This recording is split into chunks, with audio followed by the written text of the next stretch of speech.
Bonjour Bertrand, ça me fait plaisir que tu me reçoives chez toi pour cette interview pour le blog moncapitaine.com. Tu sors aujourd'hui un livre qui s'appelle Légionnaire, que voilà, Légionnaire, qui a été écrit avec Victor Ferreira et qui nous retrace plein de profils de légionnaires qui nous livrent leur expérience de la Légion et de ce que ça leur a apporté. En fait, moi je t'ai contacté parce que tu as un parcours qui est plutôt atypique. Tu es Saint-Cyrien comme moi, donc en 95 tu es sorti de Saint-Cyr. Tu es de la promotion Capitaine Stéphane, promotion que j'aime particulièrement parce que je connais le chant promo par cœur. Ah, d'ailleurs, un choral de la promotion. Ah, ok. Et oui, tu as une belle voix, donc ça ne m'étonne pas. On est basse. Tu as choisi l'infanterie, tu as fait ton temps de lieutenant au 2e rep, et ensuite, après ton temps de lieutenant, tu as basculé, et tu t'es cherché un petit peu, tu as pris une année pour pouvoir savoir ce que tu voulais faire, une année où tu es resté militaire, une année où tu as un petit peu bourlingué à droite à gauche, et finalement, tu es devenu comédien, acteur, réalisateur. Waouh, c'est quand même un gap entre l'armée et le 2e rep, la Légion étrangère, et ce monde des médias, du showbiz. C'est quand même surprenant. Donc ton parcours m'a interpellé, et du coup je t'ai contacté, et avec beaucoup de simplicité, tu as accepté de faire cette interview. Je te remercie. Je t'en prie. Donc on va parler évidemment de ton livre, on va parler de ton parcours, on va parler de charisme, puisque finalement c'est ce qui caractérise un petit peu la ligne directrice, le fil rouge entre ces deux carrières qui sont assez différentes, la prise de parole en public. Voilà. Alors justement, à propos de charisme et de prise de parole en public, tu as fait plusieurs formations et tu continues à faire des formations en entreprise. Est-ce que tu aurais 3 conseils à donner aux lecteurs du blog moncapitaine.com pour mettre toutes les chances de leur côté pour être serein dans leur prise de parole en public? Oui, alors ce qui est quand même assez compliqué, c'est que c'est difficile de résumer les qualités d'un bon orateur en 3 conseils, enfin en 3 points ou en 3 qualités primordiales. Juste pour dire, les formations que je donne d'habitude dans les entreprises, elles durent 2 jours, oui. Et c'est le minimum. Si on pouvait faire plus, ça serait bien. Donc je peux te donner, Rodolphe, 3 points sur lesquels, à mon avis, il faut bien insister, sur lesquels il faut travailler quand on veut être un bon orateur, mais ce ne sont pas les seuls points qu'il faudrait travailler. Donc il faut bien se dire que c'est pas... Ce que je veux dire, c'est que c'est pas 3 trucs qui vont transformer n'importe qui en un orateur exceptionnel. Oui. Bon, voilà. Mais le premier point dont je voudrais parler, du coup, c'est, je pense, l'humilité et la préparation. Je voudrais juste insister sur le fait que d'abord, tout orateur doit faire preuve d'humilité, et justement dans le but de bien se préparer. C'est-à-dire que on n'est jamais le meilleur, on n'est jamais totalement à l'aise si on ne s'est pas bien préparé avant. Donc tout discours qui est connu à l'avance, dont on sait qu'il va avoir lieu, doit être, à mon sens, totalement préparé. Même si on a le sentiment d'être un bon orateur. Ça, c'est l'erreur à ne pas faire, c'est d'arriver sans préparation sous prétexte qu'on est déjà un bon orateur. Bon, évidemment, celui qui ne se sent pas confiant doit encore plus se préparer. Et pour ça, souvent, je constate que certains refusent de poser un acte d'humilité au départ de cette question de l'expression orale. Or, tout acte d'humilité qui est posé franchement au départ permet la progression, permet de se remettre en cause et permet donc d'aller chercher ses points faibles, ses points forts aussi, sur lesquels on peut s'appuyer. Voilà, en résumé. Donc je pense que déjà, un des mots fondateurs peut-être d'un tas d'autres sujets, mais en tout cas, le sujet de l'humilité et donc de la préparation avant son discours, ça c'est primordial. Le deuxième petit point, la deuxième petite astuce, ou en tout cas qualité dont il faut faire preuve à mon avis pour être un bon orateur, c'est la liberté. Je pense que trop d'orateurs s'expriment pour aller dans le sens de ceux qui l'écoutent. Je pense qu'il faut absolument changer ça. Enfin, à mon avis, le bon orateur, c'est celui qui sait personnaliser sa propre prise de parole, quitte à prendre des risques vis-à-vis de ce qui est installé autour de lui, de la façon de faire de ses collègues, de sa famille, de comment on fait d'habitude à tel ou tel endroit. Si on est capable de personnaliser et donc d'assumer sa propre façon de prendre la parole, quitte à déranger, quitte à ne pas être dans les sentiers battus d'habitude, là alors, l'orateur va prendre une dimension qui est tout autre. Finalement, c'est un petit peu ce qui te caractérise, puisque si jamais je t'ai contacté, et si jamais tu interpelles, voilà, c'est parce que tu as osé sortir du sentier battu, qui était de faire ton parcours à Saint-Cyr, puis tes années en régiment, puis terminer et gravir les échelons de la hiérarchie. En fait, ce qui est intéressant, c'est justement le fait que tu aies changé. Oui. Et que tu aies assumé cette liberté de choix, Voilà. Et c'est marrant que ça s'exprime dans la prise de parole publique. J'y avais pas réfléchi, mais c'est extrêmement vrai. Ouais. Bah, si, oui, c'est fondamental. La notion de liberté chez l'orateur, mais chez d'ailleurs aussi le manager, hein, je pense, peut-être qu'on en parlera tout à l'heure, chez le manager, chez le leader, la notion de liberté est fondamentale. Parce que la liberté, c'est ce qui permet d'être soi. Et or, c'est en soi qu'on a les meilleures qualités pour être un orateur, un manager, ainsi de suite. Donc si on ne sait pas libérer ses propres qualités, de la pression de l'extérieur, eh ben, elles ne se mettent jamais en place et elles ne peuvent jamais s'exprimer totalement. Donc la liberté, c'est fondamental. Et le troisième petit point, c'est, je dirais, l'enthousiasme. Voilà. Oui. L'enthousiasme, d'abord, c'est contagieux.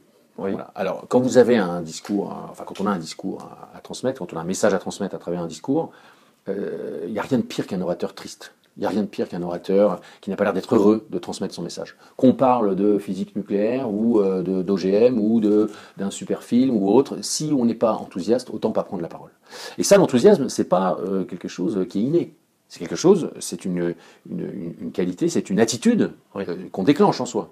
Hein, il n'y a pas besoin d'être doué pour avoir de l'enthousiasme. Non, c'est un choix. Et là, on retrouve cette notion de liberté. Oui. J'ai le choix en tant qu'orateur d'être enthousiaste. Et parfois, on n'est pas enthousiaste parce qu'on sait que l'auditoire, a priori, on s'est fait un film, comme quoi l'auditoire, ça va l'ennuyer, cette conférence, ce discours, on n'est pas toujours sûr que le public soit acquis. Ou là, on fait une conférence où on traite d'un sujet qui est sérieux. Et comme tout gens sérieux, on se doit d'être sérieux dans ses assertions. Voilà. Et du coup, on en devient chiant. Et ça devient sopo à souhait, on s'endort. Voilà. Enfin, on endort son auditoire. L'idée d'être sérieux ne rime pas forcément avec l'ennui. Oui. Hein, il n'y a aucun lien, en vérité. On peut être sérieux et drôle. Ça peut paraître paradoxal, mais on peut être sérieux et drôle. Ouais. Et alors, parfois, il faut choisir le bon moment. Moi, je me rappelle très bien à Saint-Cyr. J'étais déjà un petit peu en dehors des clous, mais j'ai appris dans les premiers mois à faire quand même la différence entre le moment où on pouvait un peu déconner et celui où il fallait quand même être strictement au service de l'apprentissage qu'on était en train de mener, et ainsi de suite.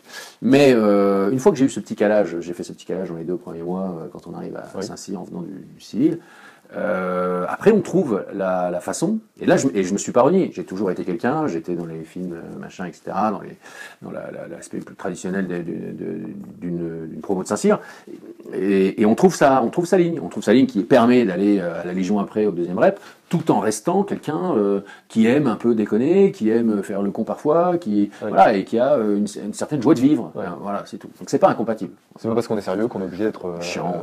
En gros, c'est ça. Ouais.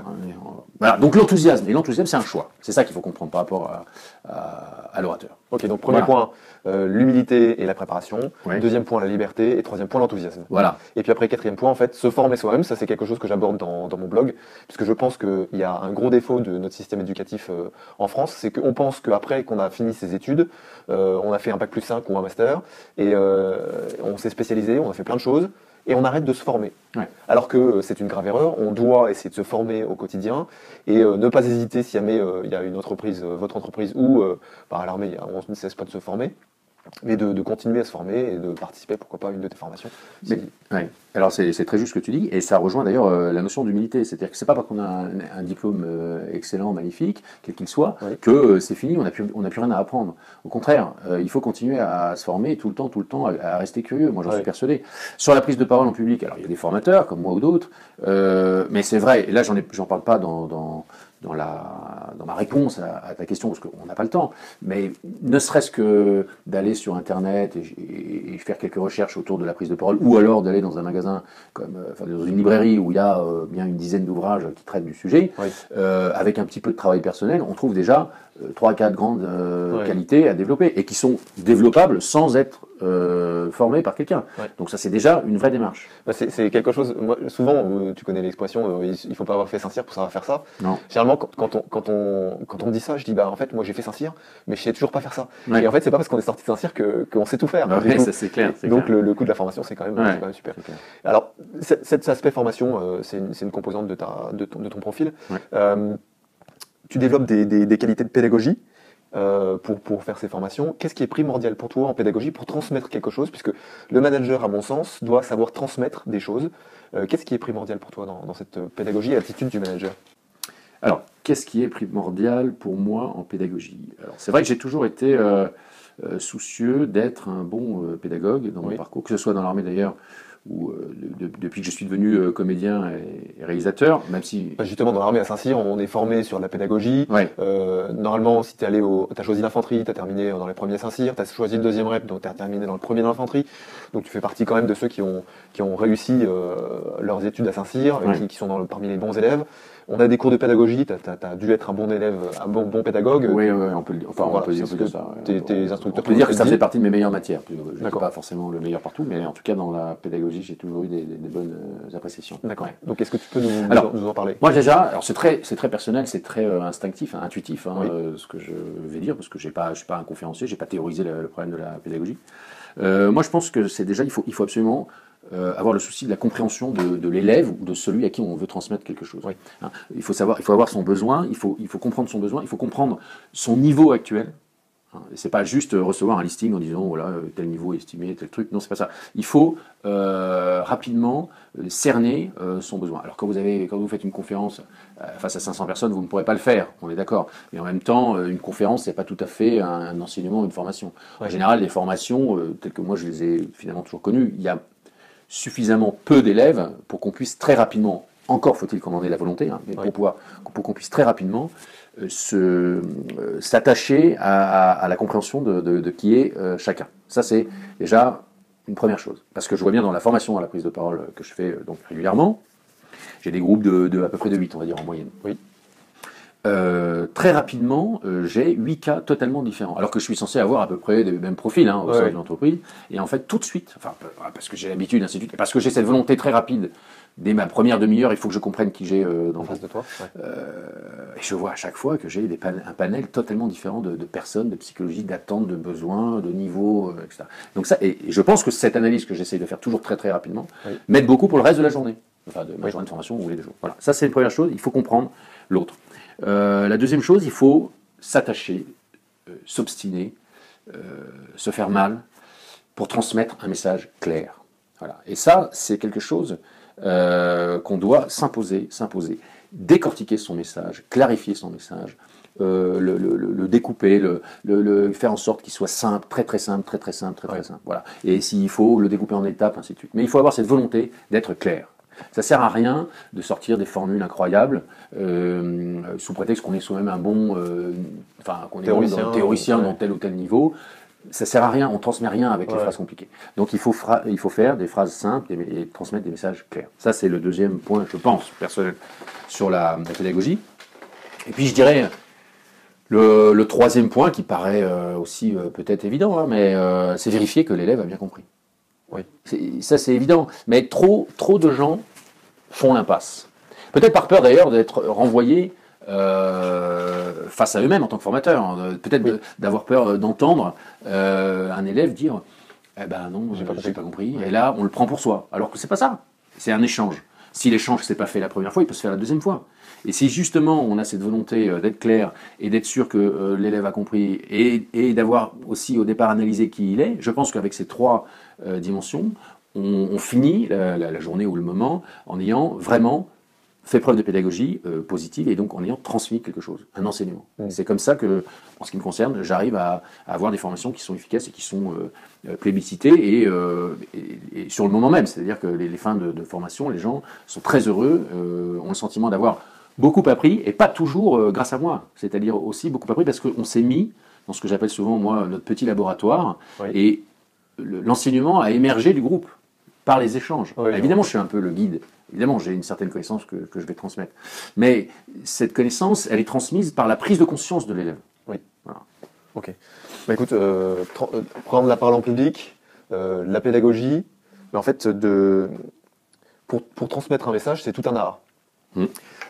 Et écrire un livre, c'est toute une aventure. Oui. Donc le livre que tu as écrit, Légionnaire, d'où est-ce que t'es venue cette idée d'écrire ce livre? Et est-ce que tu peux nous en parler un petit peu? Oui, alors avec grand plaisir. Donc, ce livre, donc, comme tu l'as dit tout à l'heure, il sort aujourd'hui. Et ce livre-là, c'est à peu près 2 ans de travail. Oui. Pas en continu, bien sûr, mais étalé sur 2 ans. Alors, comment ce livre existe? Pourquoi ce livre existe? C'est d'abord tout simplement le hasard de la vie, une rencontre en fait, entre un éditeur, Louis de Mareuil, et deux auteurs. C'est-à-dire que Louis de Mareuil connaissait les deux auteurs, donc Victor Ferreira et moi-même, et il nous a fait nous rencontrer. Il avait la volonté, cet éditeur, de faire un livre, d'éditer un livre autour de la Légion. Il a senti dans nos deux personnages qu'il connaissait indépendamment qu'il pouvait y avoir une idée. Il avait aussi découvert le livre de Victor Ferreira, le premier livre de Victor Ferreira, qui est un livre sur les tatouages de légionnaires, qui s'appelle La Légion dans la peau, qui est un très beau livre de photos sur les tatouages des légionnaires en général, voilà, et qu'on trouve toujours d'ailleurs à la vente. Il nous a fait nous rencontrer et on a rapidement, on va dire rapidement entendu tous, et on s'est dit que oui, il y avait une volonté, il pouvait y avoir une volonté. Mais alors moi, ce que j'ai dit et ce qu'on s'est dit rapidement aussi, c'est que on voulait pas faire le Xème livre sur la Légion étrangère, parce que bon, il y en a plein que je ne critique pas du tout, hein, mais il y en a plein. Et moi, j'avais envie, étant aujourd'hui un peu, enfin dans le cinéma, dans le théâtre et tout ça, avec cette notion de scénario qui m'entoure en permanence, de fiction, ainsi de suite.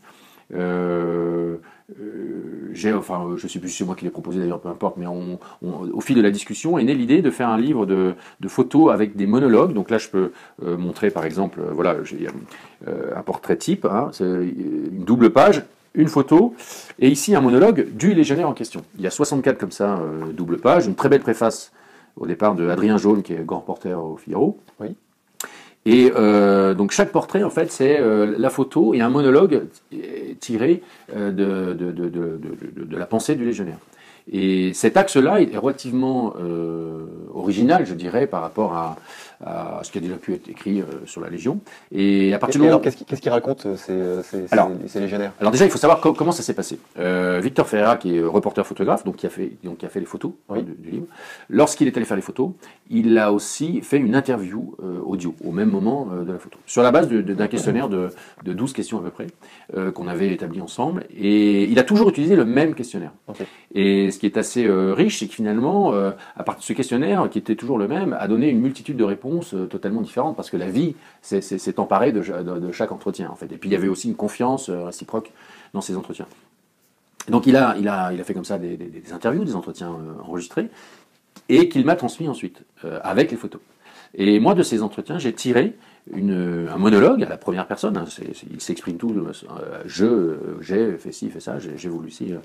J'ai extrait donc de ces entretiens ce qui me paraissait le plus intéressant, le plus, ou soit croustillant, ou le plus sincère, ainsi de suite. Tout en veillant, bien entendu, à ce que les 64 personnages ne se ressemblent pas. Hein, vous voyez, je dis personnages parce que pour moi, c'est presque des personnages de film, alors qu'ils sont bien réels. C'est ça qui est assez. Donc là, ce sont encore des légionnaires qui sont en activité, qui sont ou qui sont. Il y a les deux. Il y a les deux. Ça va d'un légionnaire qui a 80 ans, qui a Puy-Loubier en ce moment, à un des plus jeunes matricules. Enfin, au moment où on a fait le livre, évidemment, qui venait d'arriver 3 semaines depuis 3 semaines à la Légion. Puy-Loubier, est-ce que tu peux nous dire ce que c'est? Puy-Loubier, c'est. Oui, Puy-Loubier, c'est une sorte de. Comment dire, c'est une maison de retraite. C'est une maison qui accueille les anciens légionnaires qui le souhaitent, qui ont peut-être plus de famille ailleurs et qui souhaitent continuer leur vie au sein de la famille Légion, quoi, qui ont cette volonté-là. Et c'est dans le sud de la France. Voilà, donc il y a 64 portraits qui sont faits. Enfin, c'est pas des portraits, au sens, c'est pas moi qui rédige quelque chose sur. C'est 64 monologues de ces légionnaires, tous différents, avec des âges totalement différents. Et ce qui est assez marrant, c'est que j'ai le sentiment aujourd'hui que finalement, ces 64 portraits sont les 64 facettes d'une sorte de légionnaire supralégionnaire, légionnaire type, même si. On en est loin. Vu les profils, qui est le livre, qui serait le livre. Okay. Voilà. Et il y a 64 facettes, 64 traits de caractère. Et d'ailleurs, c'est pour ça qu'on a choisi expressément de mettre le titre au singulier, parce que c'est vraiment l'état de légionnaire, quoi, dont on parle. C'est pas, c'est pas le métier de légionnaire. Non, c'est cette espèce de personnage mythique qu'est le légionnaire. Voilà. Et c'est ce qui. Alors, pourquoi 64 ? Alors, est-ce qu'il y a une logique particulière ou est-ce que c'est juste il n'y en a aucune. On a rencontré 100 personnes. Après, c'est une logique d'édition, de format, d'histoire qui se répète ou pas. Exactement, pour éviter certaines redondances. Non, c'est pas, il n'y a pas de choix particulier. Il n'y a pas de raison particulière aux 64. Alors, écrire un livre justement demande beaucoup d'organisation pour mener à bien un tel projet. Est-ce que tu as des conseils à donner lecteurs du blog Mon Capitaine ? Alors, oui, je peux donner des conseils, ou en tout cas partager ma façon de faire. je suis pas un spécialiste de l'organisation personnelle, hein, ainsi de suite. Donc, En fait, moi, ce qui m'intéresse, c'est d'avoir les choses qui fonctionnent pour toi. Voilà. Après, justement, chacun va essayer de trouver dans ce qui a fonctionné pour toi Ouais. des choses qui vont fonctionner pour lui. Ça pourrait Et comme je le dis souvent sur mon blog, si jamais vous êtes un bon sceptique, vous avez une façon de voir les choses qui dit ça a marché pour lui, je critique peut-être, mais je critique surtout après l'avoir testé pour moi. Et si jamais ça va marcher, je peux critiquer. Mais le premier pas, c'est vraiment quand on est un bon sceptique de mettre en œuvre les choses et ensuite de passer à l'action pour pouvoir se faire vraiment une opinion. Ouais.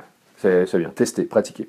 Et c'est une très bonne remarque. Alors, en ce qui me concerne, bon déjà moi j'ai constaté, parce qu'aujourd'hui, je vais parler du monde d'aujourd'hui évidemment, mais aujourd'hui avec l'avènement du numérique, des applications, les écrans connectés, le smartphone, etc., le grand danger pour moi, c'est d'être finalement toute la journée éparpillé sur des multitudes d'activités et de tout gérer en même temps et de malgré, même si on sait que c'est pas ce qu'il faut faire, on se fait happer par cet aspect numérique permanent et on fait tout en même temps et à mon avis, on ne fait rien de vraiment bien. Oui, voilà. Ça, c'est la première des choses que je me suis dite et j'ai fini par le constater. Le multitâche ne fonctionne pas.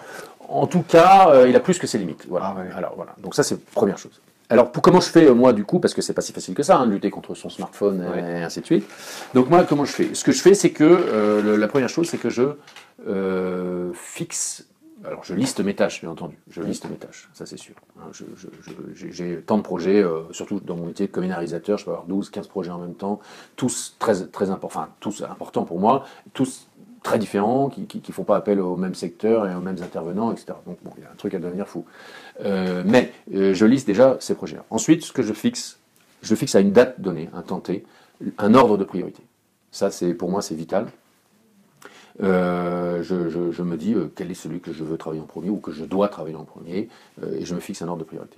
Et à partir de là, je m'attaque au premier, tout simplement. Et j'essaye, autant que possible, parce que c'est pas toujours possible, il ne faut pas non plus devenir psychorigide, j'essaye, quoi qu'il arrive, parce qu'après on peut diviser cet ordre de priorité en sous-priorités, c'est pas le problème, mais il faut avoir une vision de ces priorités en fait, par rapport à ces différentes tâches, ces différents projets. Et ensuite, j'essaye d'en finir un.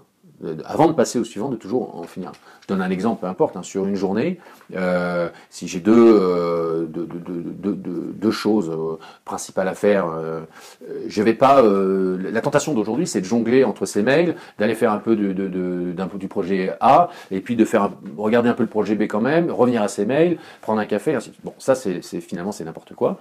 Moi, ce que je m'astreins à faire, c'est je regarde un peu mes mails, par exemple, au début de la journée. Après, je passe au projet A, parce que j'avais fait ma préparation, mon listing avant. Et tant que j'ai pas fini le projet A, je lâche pas. Voilà. Et après, je peux passer au projet B. Alors justement, je déconseille fortement de lire ces mails en début de journée. Alors, justement, je dis que il vaut mieux se consacrer au projet, poser ces grosses pierres. Je prends l'image souvent d'un vase en verre que tu dois remplir avec des grosses pierres, des graviers et du sable. Si tu mets les sables et graviers, qui est un petit peu la cosmétique du travail, les mails, les distractions, au début, et qu'ensuite tu mets les grosses pierres, ça dépasse de ta journée, du coup tu exploses tes délais horaires. Voilà. Alors que si tu poses tes grosses pierres au début, qu'ensuite tu prends ton gravier, tu bouges un petit peu ton vase, ça fait descendre le gravier, et ensuite tu mets le sable, tu fais la même chose, et ben là tu as rempli ta journée, ça rentre nickel. Et, voilà. Et en fait, les emails, je m'en suis rendu compte au fur et à mesure, et je l'ai lu dans plusieurs bouquins d'organisation. Tu les lis juste en fin de journée, en fin de matinée et en fin de journée. Ça te permet de... D'accord. Donc plutôt en fin de cycle. D'après toi, la meilleure méthode, c'est plutôt si on a des cycles. Disons qu'en fait, en fin de cycle, en fin de partie de journée. Voilà. C'est-à-dire que juste avant d'aller déjeuner, généralement on a un apéritif pour aller déjeuner, soit avec des amis, soit on a faim. Et en fait, le fait de mettre ces lectures de mails à 11h, ça force à lire ses mails vite, à épuiser ses mails et à être efficace. Parce qu'en fait, les mails, c'est une distraction pas possible, ça part dans tous les sens. C'est assez polluant. C'est énorme. On pourrait passer sa journée à lire ses mails. Et c'est surtout, ce que je trouve assez drôle, moi, je pense que c'est une vraie maladie. Non seulement on pourrait passer sa journée à lire ses mails, mais on pourrait aussi passer sa journée à vérifier si on a reçu un nouveau mail.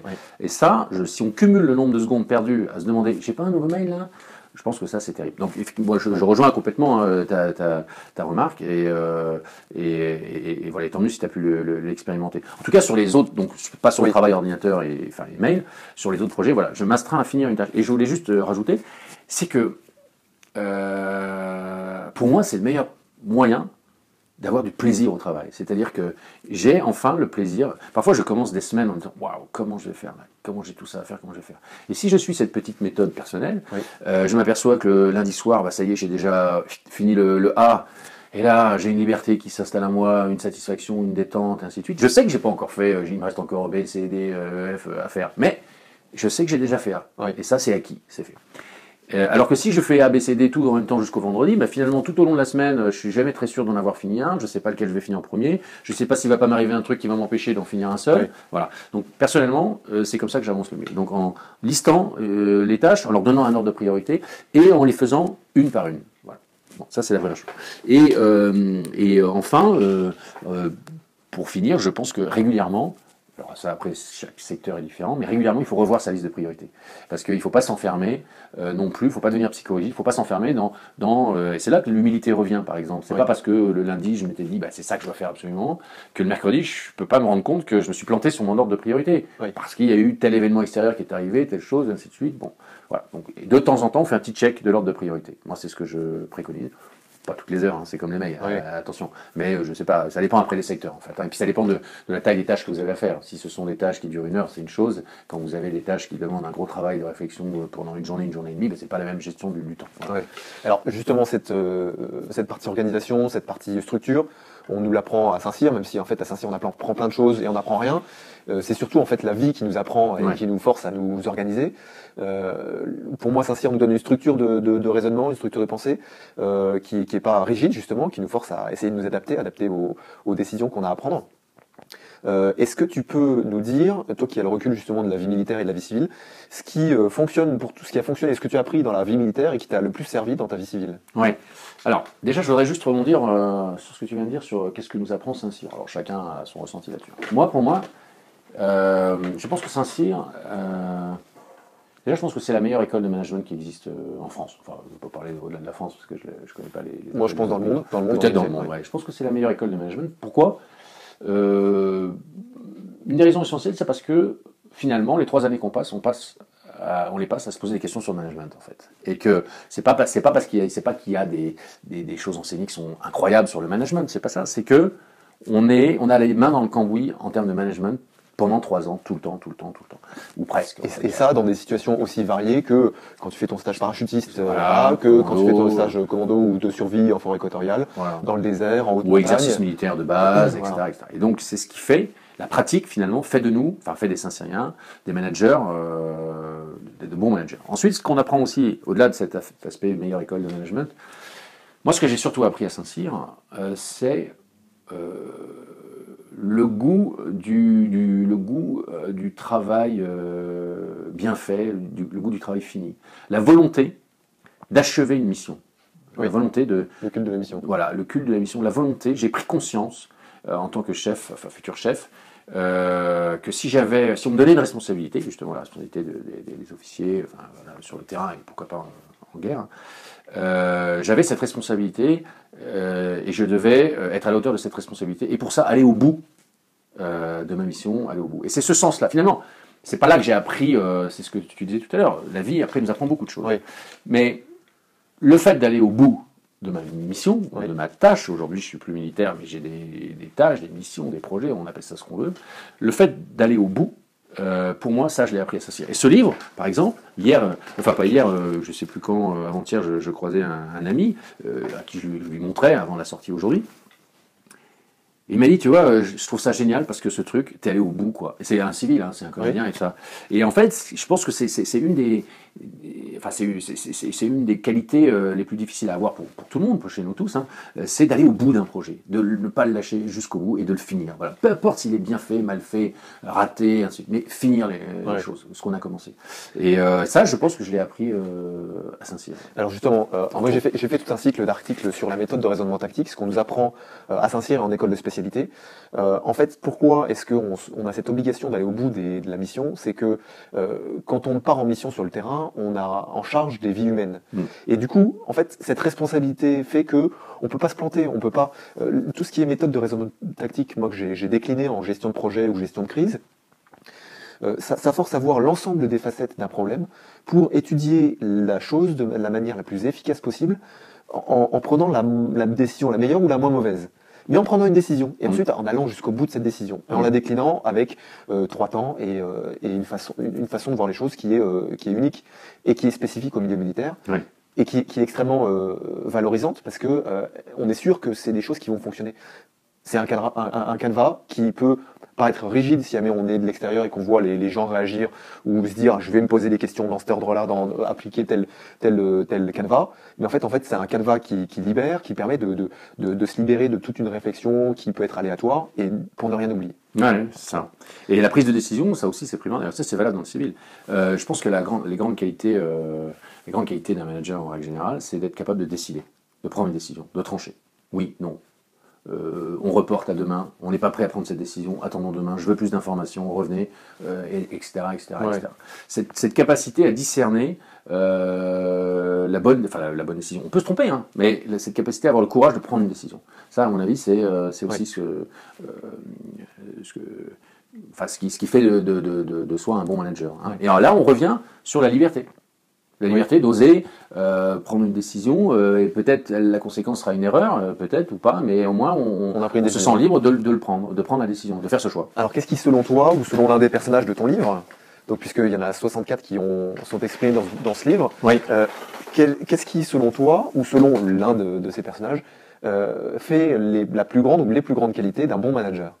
On va pas disserter, savoir quelle est la différence entre un bon et un mauvais manager, c'est pas la même chose, c'est un chasseur. Mais qu'est-ce qui fait un bon manager? Alors, je vais citer juste une qualité ou une notion qui ressort un peu dans le livre, qui a plusieurs, enfin que j'ai entendu, même parfois je les ai entendus dans les entretiens, je les ai pas remis pour pas que ça se répète, mais il y a quand même quelque chose une tendance qui ressort des entretiens, mais qui est récurrente pour les soldats, hein, pour le coup, pour les légionnaires, c'est que ils sont extrêmement sensibles à l'exemple donné par leur chef. Voilà. Montrer l'exemple. Oui. Voilà. Ça, et donc le bon exemple. Enfin, même, je dis pas, le bon exemple, encore une fois, c'est un jugement, c'est idiot. Courir, dire à ces légionnaires, vous allez faire un footing, et courir avec eux, c'est montrer l'exemple. Oui. Il n'y a pas de bon ou mauvais exemple. C'est être avec eux pour faire un footing, plutôt que de rester tranquille dans son bureau chaud. Je dis ça, c'est complètement... Mais voilà, au combat, j'imagine aussi, hein, moi, ça fait des années que j'ai quitté l'armée, le combat a totalement évolué avec l'Afghanistan, ainsi de suite, mais j'imagine, parce que ça, en revanche, eux sont toujours là, donc il n'y a pas de... J'ai aucun doute là-dessus. Au combat aussi, ce qui compte, c'est l'exemple du chef, quoi. Est-ce qu'il a peur? Est-ce qu'il n'a pas peur? Est-ce qu'il est capable de prendre une décision? Est-ce qu'il va vite? Est-ce qu'il va ne pas abandonner ses hommes, etc., etc., etc. Et l'exemple que lui donne, son attitude sur le terrain, pour moi, enfin c'est pas pour moi, mais c'est ce qui ressort de ça, et du coup, je suis assez d'accord, mais visiblement, c'est ce qui touche le plus ces soldats, ces légionnaires, vis-à-vis de leur chef. Donc l'exemplarité, le fait de mettre en application ce qu'on dit, quand on donne un conseil, voilà. On le voit l'appliquer nous-mêmes, voilà. Mettre la main à la pâte, même si c'est pas forcément de son niveau, et être présent avec ses subordonnés, enfin ses collaborateurs, pour pouvoir les accompagner dans ce qu'ils font, ou au moins lancer une activité et dire je suis peut-être le chef, normalement tous les autres chefs sont dans leur bureau à vous dire ce qu'il faut faire de loin ou par mail, mais moi je vous le dis en réunion ou je vous le dis par mail, mais ensuite je viens vous voir, je donne l'impulsion et puis voilà, au moins j'ai une notion d'implication exemplaire. Ouais, voilà. C'est ça. Qu'est-ce que je voulais te dire par rapport tout à l'heure sur ce que j'ai utilisé dans le civil aussi par rapport à ma formation dans l'armée. Je pense que ce qui est marrant, c'est que même dans une activité artistique, ou peut-être toutes les activités, j'ai régulièrement pensé au principe de la guerre. C'est assez drôle, mais je me suis aperçu que l'économie des moyens, la liberté d'action et la concentration des efforts, hein, ce qui sont assez connus, finalement j'ai un peu appliqué la même chose dans mon parcours pour devenir comédien et pour réussir, je dirais, à en vivre. Ça fait 10 ans maintenant que je vis de ce métier, hein. Ça fait 10 ans que je suis complètement installé dans le métier, et j'ai appliqué un peu ces principes de la guerre au terrain dans lequel j'étais, quoi. Ouais. Ça c'est voilà. Et il y a une autre, ça rejoint un peu le sens de la mission d'aller jusqu'au bout, mais il y a aussi une chose qu'on apprend quand même à Saint-Cyr ou ailleurs, hein, c'est la ténacité, la persévérance. Ouais. Quand on fait des entraînements commando, des stages commando, quand on fait des marches en Guyane, et ainsi de suite, il faut aller au bout, et il faut tenir, hein, dans la souffrance, tenir, ne pas abandonner. Et ça, pour un comédien, hein, c'est une des plus grandes qualités. Durer, c'est de la plus grande qualité, parce qu'il n'y a pas d'âge en plus pour, je dirais, soit tout simplement mieux fonctionner dans le métier, mais ou exploser, devenir une vedette, peu importe. Mais il n'y a pas d'âge, tout peut basculer du jour au lendemain à 52, 43, 25, on ne sait pas, il n'y a pas de règle là-dessus. Et donc tenir, être encore là, 20 ans après. Alors c'est marrant parce que en fait ton parcours militaire s'est terminé, donc tu as terminé ton temps de lieutenant au 2e rep. Oui. Et en fait, comme tu avais annoncé que tu voulais quitter l'armée, tu as été envoyé, enfin, tu as été muté en centre d'entraînement Oui, commando. c'est 10 mois pour partir, si tu veux. Voilà. C'est pas. J'ai annoncé à la fin de mes années de lieutenant que je voulais quitter l'armée. J'aurais une question justement par rapport à ça, d'un D'accord. lecteur du Voilà, blog on y viendra tout à l'heure, ouais. qui pose une question. Ouais. Non, voilà, j'ai annoncé et j'ai fait 10 mois dans un centre d'entraînement commando, mais en fait j'ai remplacé quelqu'un qui devait aller là. Enfin bon, ça c'est des histoires internes. Oui. Voilà. Mais du coup, c'est intéressant, cet aspect ténacité, justement, c'est ce qui est enseigné dans ces centres commando. Oui. Et c'est finalement ce que tu en retires pour plus tard dans l'utilisation de ta vie militaire pour. Oui, c'est vrai, pour c'est vrai, profiter de ta vie civile. c'est vrai. Ok, donc là, tu as écrit un livre, Oui. tu as eu un parcours exceptionnel, et en ce moment, tu es en train de faire un petit peu partout en France, Ouais. et tu vas terminer au Festival d'Avignon cet été en juillet. Ouais. C'est un monologue, C'est un seul en scène. un seul en scène, Ouais. sur Charles Péguy. Voilà. Alors, Exactement. est-ce que tu peux nous en parler un petit peu? Oui, bien sûr. Alors, juste pour une précision, je ne terminerai pas au Festival d'Avignon. C'est juste une étape. C'est-à-dire que Ok. je vais jouer effectivement au Festival d'Avignon en 2017, mais ça ne va pas s'arrêter là. Voilà, Ok. c'est juste pour préciser là ce que tu as dit. Alors, voilà, c'est effectivement ce qu'on appelle un seul en scène, c'est-à-dire que je suis seul sur scène pendant 1 h 15, et c'est un spectacle sur Charles Péguy.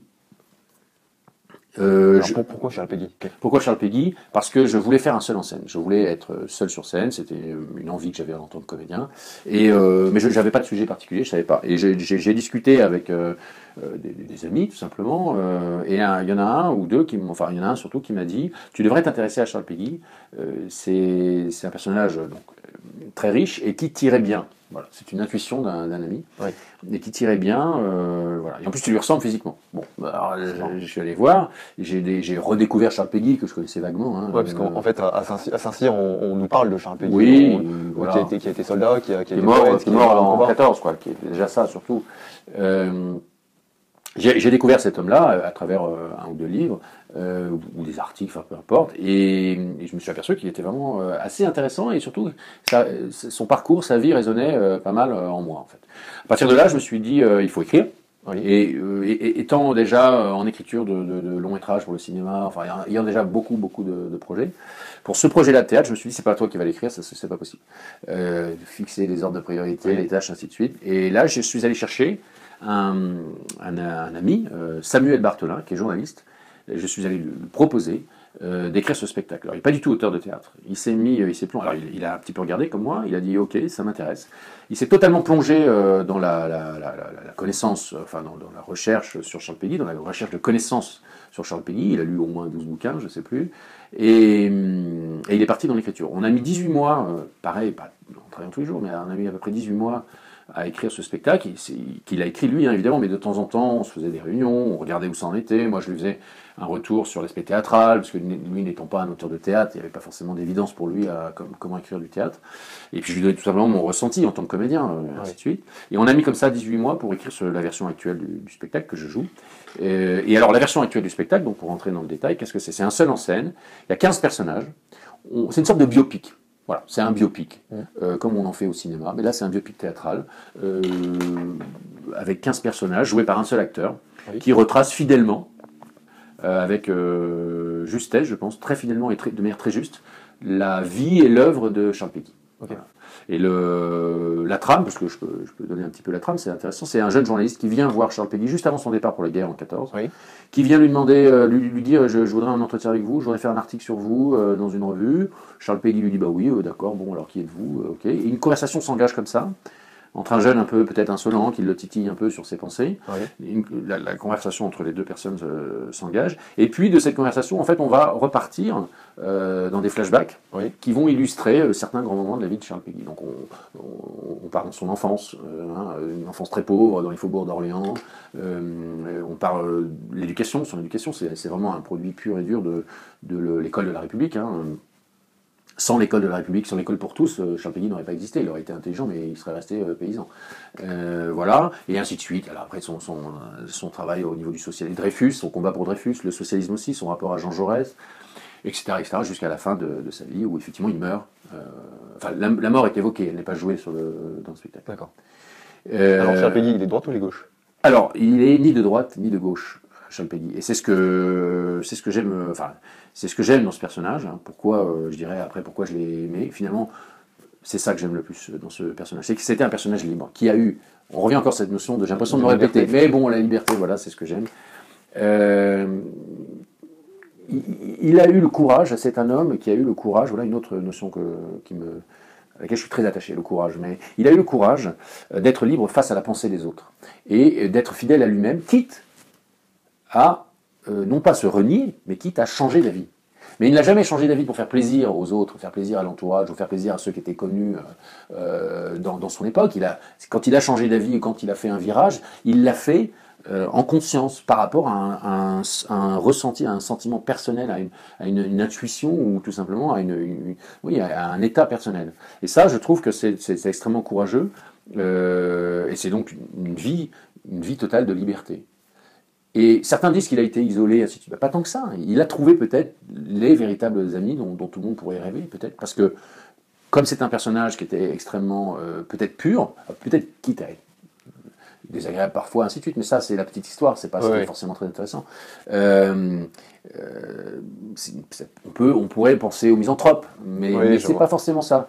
Mais en tout cas, c'est quelqu'un qui a su fédérer autour de lui des gens qui ont vraiment eu de l'admiration pour lui, et je pense que cette admiration, ça a été une admiration d'un homme fidèle à lui-même, courageux, libre dans sa pensée, quoi, jusqu'au bout. Jusqu'au bout. Mais en fait, ça résonne chez toi avec ton parcours, cette capacité, parce que tu es d'une famille militaire. Oui, mon père est général à la retraite. Enfin, oui. Et du coup, en fait, en quittant l'armée après ton temps de lieutenant, tu t'inscrivais en faux par rapport à une culture ou quelque chose qui se faisait dans l'armée. C'est-à-dire que dans l'armée, on s'engage au début, on ressort, on a le grade qu'on a, mais on ressort à la fin pour aller prendre sa retraite. Et surtout à l'époque où tu l'as fait, maintenant ça se fait de plus en plus facilement, mais surtout à l'époque où tu l'as fait, on a dû dire, mais vous êtes fou, mon ami, qu'est-ce qui vous arrive? Vous êtes dans un des régiments les plus prestigieux de France, qu'est-ce qui se passe? C'est ce qu'on m'a dit. J'imagine. C'est marrant parce qu'on m'a aussi dit la même chose. Parce que il y a 2 ans, j'ai terminé mon temps de commandement et j'ai décidé de suivre ma femme et de prendre 2 ans de congé sans solde à Tahiti. Donc j'étais promis un état-major parisien, un travail qui ne me plaisait pas du tout puisque c'était en dehors du terrain et voilà.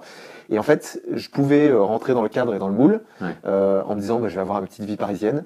Et en fait, je me suis dit aussi, j'ai l'opportunité, ma femme a un poste à Tahiti, et j'ai l'opportunité de partir à l'autre bout du monde. Je n'aurai jamais plus cette opportunité. Fallait saisir la chance. Voilà, en avant. Et en fait, exprimer cette liberté, pour moi, ça a été, c'est pas un déni de je critique l'armée où je veux, puisque j'y suis revenu, mais c'est le fait d'assumer et de saisir des opportunités qui sont pas dans le cadre et dans le moule qu'on veut bien s'attribuer, ou le rôle qu'on veut bien s'attribuer, mais c'est vraiment assumer des choix qui sont des vrais choix personnels libres. Ouais, c'est ça, c'est exactement ça. Mais c'est pas toujours facile. Pour revenir sur mon changement de métier, quand j'ai quitté l'armée, je ne savais pas ce que je voulais faire. J'ai pris une année sabbatique. Je suis parti au Brésil parce que je parlais un peu le portugais, et je me suis dit tiens, je vais valider un peu mon portugais, je vais améliorer mon portugais. Je suis allé dans une mission humanitaire au fin fond de l'Amazonie, et l'idée était bien de se demander ce que j'allais faire, parce que je me suis dit je vais pas repartir sur une nouvelle voie sans bien y réfléchir. Et les premiers, je partais un peu moins d'un an. Les 2 premiers mois, je voyais pas ce qui allait pouvoir m'aider à trouver en fait ce que j'avais envie de faire. Et puis en discutant un peu avec d'autres autour, là, dans des pays quand même des situations qui sont très lointaines, et aussi en finissant par en évoluant à travers cette question, j'ai gratté comme ça la carapace dans laquelle je m'inscrivais, et je me suis aperçu que pour répondre à cette question-là, il fallait que j'accepte de mettre de côté tout ce qui était de l'ordre justement des autres vers moi, de la projection des autres vers moi. La pensée de la vision de mes parents sur moi-même, la vision de mes amis, ce que mes amis pensaient de moi, pourraient penser de moi, ce que la société pense de tel ou tel métier, ainsi de suite, ainsi de suite. Et en fait, je me suis posé, j'ai fini, mais ce qui est assez drôle, c'est qu'il m'a fallu du temps quand même pour faire ça, c'est que je me suis juste posé une question toute bête, qu'on pose finalement à ses enfants quand ils sont tout petits tout le temps, c'est que si j'avais une baguette magique et si je pouvais décider envers et contre tout ce que je voulais être en tant que métier, eh bien, cette question extrêmement simple. Si tu avais tous les pouvoirs, qu'est-ce que tu voudrais faire? C'est quand même pas une question compliquée. Non. Et ben, la réponse, elle est... Voilà. Bah, déjà, la réponse... alors, la réponse n'est pas si compliquée que ça. Ce qui est compliqué, c'est de vraiment se poser cette question-là et de donner une réponse qui assume la question qui est que si tu avais tous les droits, qu'est-ce que tu choisirais? Ouais. Et parce qu'en fait, inconsciemment, on s'interdit de se donner des droits. Donc, et on se dit que cette question est ridicule. On se dit que cette question n'est pas possible. Alors moi, je me la suis posée, et là, tout me faisait dire, bah, moi, je veux être acteur. C'est tout. Je veux pas être autre chose. Je m'en fous de l'économie, du truc, du business, des masters, je m'en fous. Moi, je veux faire du cinéma. Voilà, j'aime le cinéma, j'aime être acteur. Le cinéma m'a fait rêver toute ma jeunesse. Belmondo m'a fait rêver toute ma jeunesse. J'aime ça, j'ai envie, j'aime la psychologie, j'aime être acteur, j'ai envie d'être des personnages. Et effectivement, cette réponse-là, quand je l'ai eue, déjà, ça m'a libéré, ça m'a enlevé d'un poids. Je me suis dit, bah, c'est ça. Après, il a fallu que je l'annonce, ainsi de suite. Donc ça, c'est de nouveau. Bon, après, on rentre un peu dans la tambouille, quoi. Dans le recette, comment. Dans le comment. Mais t'as répondu au pourquoi. Enfin, voilà, et c'était surtout ça, voilà. Mais à partir de là, j'ai mis en place les trucs, prendre des cours, simplement, plonger dans la piscine, et puis voilà, et y aller, quoi, et en avant. Mais comme j'avais la certitude, et donc j'ai pris mon premier cours de théâtre à 30 ans, alors que je n'avais jamais pris de cours de théâtre. J'ai commencé cette démarche alors que je n'avais jamais pris de cours de théâtre. C'est pas parce que j'avais, à 15 ans, fait un club de théâtre dans mon lycée ou autre. Non, je n'avais jamais fait. Mais c'était une certitude en moi que ça me plaisait, et donc j'ai démarré. Donc là, je vais te poser la question que normalement je voulais poser en fin d'interview, puisque c'est les questions des lecteurs de Mon Capitaine. C'est une question de Sébastien, qui dit: votre changement de vie professionnelle est-il en lien avec un changement d'idéal personnel et une certaine déception du rôle, des moyens et de l'action de l'armée? Merci.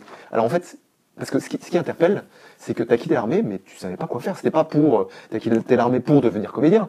C'est t'as quitté l'armée parce que t'as quitté l'armée. Ensuite, tu t'es dit, bon, ok, maintenant je fais quoi? T'es parti presque à l'autre bout du monde. Moi, je suis parti, c'est marrant parce que je suis parti.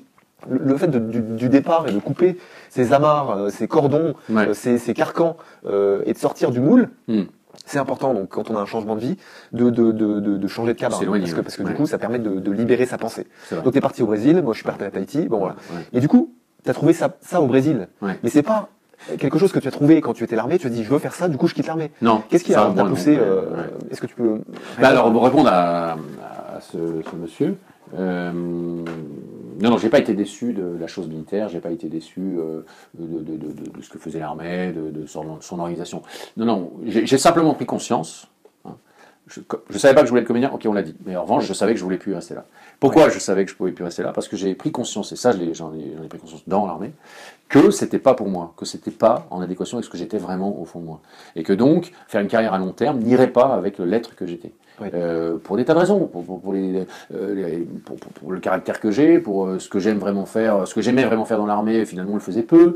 Ce que je faisais majoritairement, c'était une chose qui, dans mon caractère, était assez insupportable pour moi, était vraiment pénible, alors que pour d'autres c'est pas si pénible que ça glisse au-dessus d'eux. Donc il n'y a pas de jugement. Dans mon départ, il n'y a aucun jugement. La preuve, c'est que je fais un livre aujourd'hui sur la Légion et j'ai rien contre l'armée. C'est vraiment. J'aurais eu, si j'étais resté, j'aurais eu non pas quelque chose contre l'armée, mais quelque chose contre moi. Parce que je m'en serais voulu à moi de ne pas avoir eu assez, je dirais, de courage ou de discernement pour partir à partir du moment où j'avais plus ma place personnelle dans cette institution. Donc c'est pas l'institution qui me disait que j'avais plus ma place. Pas du tout. C'est toi qui avais réalisé qu'il y avait une inadéquation entre ce que tu faisais et ta ligne de vie, ta mission de vie, mon désir profond, mon envie profonde de faire quelque chose sur la Terre pendant 70, 15 ans, 64 ans. Qu'est-ce que je vais faire? Voilà, le temps passe, les choses avancent. Voilà, et donc j'ai fait bouger les lignes personnelles, mais personne d'autre que moi pouvait le savoir. Pour l'institution, j'étais un officier tout à fait classique qui fonctionnait, qui faisait son truc et tout allait bien. Et d'ailleurs, c'est pour ça que ça a autant surpris. On s'est dit, mais qu'est-ce qui se passe? Oui, ça a surpris. Enfin, on pourrait pas non plus. Enfin bon, oui, ça a surpris, on va dire. Mais enfin, c'est pas non plus la fin du monde. Voilà. L'armée a survécu, et bien survécu d'ailleurs. Voilà. Donc voilà, pour répondre à monsieur, non, j'ai rien contre l'armée, ni contre ses missions, et ainsi de suite. Je dirais que je réfléchis pas aussi haut que ça. Voilà. Ok. Il y avait une deuxième question, c'est une question de Simon, qui dit: il existe des personnes charismatiques naturellement, mais comment font les autres pour donner à leurs subordonnés l'envie de suivre leur chef? Alors, bon. Déjà, ce qu'il faut comprendre, c'est qu'il n'y a pas de fatalité. Enfin, je peux pas, je connais pas Simon, je ne sais pas qui il est, je sais pas est-ce qu'il pourrait travailler chez lui, si c'est lui, s'il parle de lui d'ailleurs, j'en sais rien. Ce que je sais, c'est que le charisme, il n'y a pas de fatalité autour du charisme. C'est comme le leadership en fait. Oui, c'est une qualité qui se travaille. Alors évidemment, il y en a qui ont l'air d'être plus à l'aise là-dessus, mais c'est une qualité qui se travaille. Et ce que je dois dire à ceux qui veulent augmenter leur charisme, bah, c'est qu'ils doivent travailler sur eux-mêmes, travailler sur ce qu'ils sont, s'ils ont le sentiment de ne pas être assez charismatiques. Et alors, c'est là que l'humilité revient encore une fois. C'est-à-dire que c'est pas un don, le charisme. Moi, je suis persuadé que c'est pas un don, qu'on ne naît pas charismatique. Je pense qu'on développe son charisme. Alors, la vie fait que certains le développent plus, et ainsi de suite. Pourquoi on ne peut pas l'expliquer comme ça, mais ça se développe. Et si quelqu'un a le constat, qu'on peut constater qu'il y a une manque de charisme, ou qu'on lui dit même, on lui dit et tout, bah, il ne tient, je pense, honnêtement, il ne tient qu'à lui de le développer. Alors, je voudrais quand même, à mon avis, dire une chose. Enfin, parce que la question, c'est quand même comment donner l'envie, je crois, à ses subordonnés de suivre son chef. Oui. C'est ça. Bon. Moi, je parlerai quand même peut-être de deux notions qui valent ce qu'elles valent, mais enfin, je pense qu'elles ne sont pas à mettre à la poubelle, quoi qu'il arrive. La première chose, c'est l'écoute. Je pense que pour qu'un chef soit bien suivi, il faut vraiment d'abord qu'il apprenne à écouter ses subordonnés. Alors, qu'est-ce que c'est? Là, j'ai donné ma propre définition de l'écoute. Hein. Pour moi, l'écoute, c'est accueillir sans préjugés et sans jugement la parole et l'attitude de l'autre. Hein. Donc sans préjugés, c'est déjà donc on est évacuer sa pensée avant la rencontre ou avant le moment qu'on va passer avec l'autre. Donc ne pas arriver avec des idées déjà faites sur ce qui va se passer. Ça, c'est le préjugé. Le jugement, c'est dans le moment. On est ensemble là, on est en train de travailler, de discuter tous les deux. Je m'impose de ne pas juger ce que tu vas me dire au sein de cette conversation.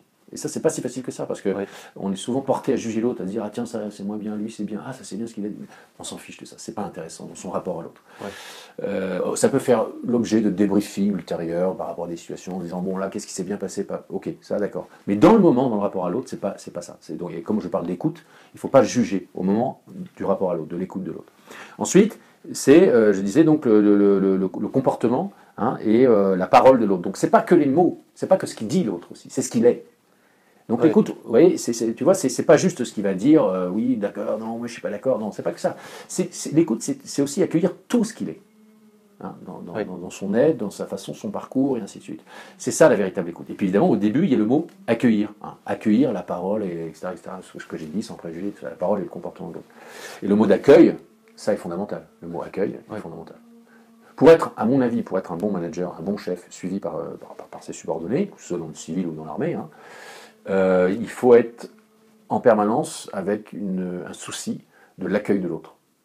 Alors justement, moi j'ai fait tout un cycle d'articles sur le blog qui parle de l'écoute. Parce qu'en fait, l'écoute, c'est difficile. On peut entendre, mais écouter vraiment, c'est hyper difficile. Et en fait, j'ai utilisé les formations que j'ai faites en renseignement conversationnel pour le détourner et faire en sorte que les managers écoutent mieux. Et je donne deux principes tout bêtes, qui est un principe qui est développé chez les parachutistes. Tu sais, quand tu sors de l'avion, tu comptes 331, 332, 333. C'est le fait de se dire de passer 3 secondes, le temps que ta voile se déploie, pour pouvoir commencer les vérifications et lever la tête. Et en fait, je dis, dans une conversation, si vous voulez vraiment écouter, généralement, on écoute plus pour répondre que pour comprendre. Et cette attitude, c'est ça qui tue la communication, c'est ça qui tue l'écoute. Et pour se forcer à écouter, il faut se taire. Ça s'appelle Le pouvoir du silence, l'article que j'ai écrit. Et je dis, quand vous discutez avec quelqu'un, vous le laissez parler, et s'il y a un blanc, surtout vous ne prenez pas la parole avant 10 secondes. Et comment on fait pour compter 10 secondes? On compte 331, 332, 340. Et quand on a terminé 340, là, on peut se dire qu'on peut commencer à penser à reprendre la parole. D'accord. Et du coup, ce déclic-là fait que ça donne du grain à moudre à notre cerveau, qui est un animal social, qui stresse perpétuellement, et qui va se dire merde, il y a un blanc. En société, ça se fait pas de laisser un blanc s'éterniser. Du coup, je vais être obligé de dire quelque chose. Et c'est là où on dit des conneries. Et c'est là où on reprend la parole, alors que finalement, l'autre avait peut-être quelque chose d'autre à ajouter, quelque chose de plus à nous dire. Donc, il faut nourrir son cerveau qui stresse. Deuxième truc pour nourrir son cerveau qui stresse, c'est qu'il faut regarder la couleur des yeux de son interlocuteur. Il faut essayer de chercher les pépites, les petits éclats, les choses. Et en fait, si on compte et si on regarde les yeux et la couleur des yeux de son interlocuteur, on se tait.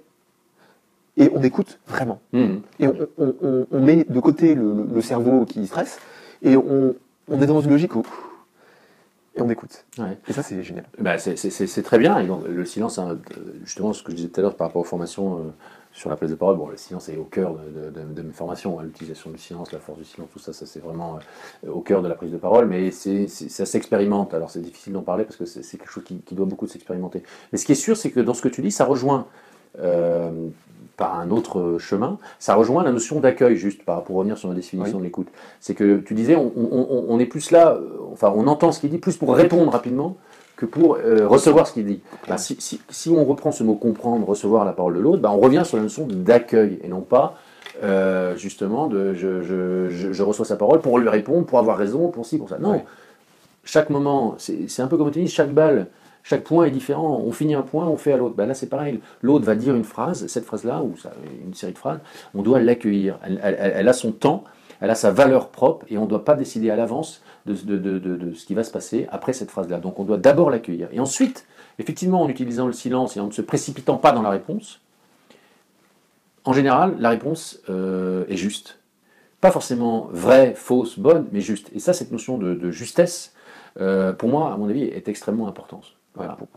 Pour un manager en règle générale, et donc pour revenir, c'est d'ailleurs la deuxième notion dont je voulais parler à ce monsieur-là par rapport à comment faire pour augmenter son charisme ou être suivi par ses subordonnés, c'est qu'il y a l'écoute d'un côté et il y a le souci d'être juste de l'autre. Oui. Parce que je pense que rien ne n'énerve plus un soldat ou en tout cas un subordonné que d'avoir le sentiment de subir une injustice par son chef ou son supérieur hiérarchique. Et donc je pense que celui qui a la volonté d'être juste, la volonté profonde d'être juste, sera suivi d'autant plus par ses subordonnés. Ok. Bon, on arrive à la fin de cette interview. Ouais. Je vais quand même avoir deux petites questions qui vont terminer. Est-ce que tu as une anecdote à nous raconter pour la fin de cette interview? Pour ceux qui sont encore en train de nous regarder, à qui je dis bravo. Ouais, c'était quand même une longue interview. Non, alors attendez, j'ai pas une anecdote. J'avais pensé à une anecdote parce que tu m'avais prévenu une petite question, mais en fait j'en ai déjà parlé. Si. C'est une anecdote, c'est assez marrant parce que j'y repense souvent en fait, donc je ne sais pas si c'est une anecdote, je ne sais pas si c'est croustillant ou pas, je sais pas. Mais quand j'ai annoncé à mes parents que je voulais devenir comédien après avoir fait Saint-Cyr, officier à la Légion et tout, c'est vrai que j'ai eu une scène un peu... Et ce qui est assez marrant, c'est que ma maman, elle a vraiment été inquiète, elle a vraiment dit « mais qu'est-ce que c'est, tu connais pas ce milieu, tu sais pas où tu vas, c'est tellement dur, c'est tous des fous, etc. etc. » Enfin, elle m'a sorti un peu tous les clichés sur le métier artistique. Moi, j'ai tenu ma ligne, et finalement, c'est mon père qui a tranché, alors que c'est lui, le Saint-Cyrien, général, etc., officier de Légion. Je me souviens bien qu'il a dit si c'est ce qu'il veut faire, qu'il le fasse. Laissons-le faire et on verra bien. Et voilà, cette liberté, encore une fois, je l'avais prise. Oui. Mais c'est pas celui dont on aurait pu penser au départ qui m'a donné cette liberté. Et ça, je trouve que c'est une anecdote assez intéressante. Ouais. Notamment pour les civils, parce que je passe ma vie mais j'ai quand même beaucoup de questions tout le temps. Et d'ailleurs, ce livre est aussi un plaisir pour moi parce qu'il répond à certaines questions qu'on me pose depuis 15 ans dans le civil. C'est quoi un militaire, c'est quoi un légionnaire, on me sort tous les clichés sur l'armée depuis 15 ans. Bon, voilà. Et voilà, et un militaire, c'est pas toujours un homme psychorigide, c'est aussi quelqu'un épris de liberté, quelqu'un qui peut respecter l'autre, ainsi de suite, ainsi de suite. Et dans ma carrière militaire, je l'ai vu à plein de fois, et puis voilà, mon père, dans cet exemple-là, l'a bien prouvé, alors qu'on pourrait croire que c'est un militaire, alors que le cliché voudrait que ce soit général, carré, machin. Oui. C'est pas le cas. Voilà. Merci pour cette anecdote. Ouais, je t'en prie. Et est-ce que tu as le mot de la fin? Je ne peux dire que vive la liberté. Oui. La liberté, ça a été le leitmotiv pendant toute cette interview. Je crois, oui. Liberté, humilité et travail, enfin au travail ou instruction, ou envie d'apprendre. Se former, envie d'apprendre et se former. Envie d'apprendre. Super. Merci Rodolphe. Merci à toi.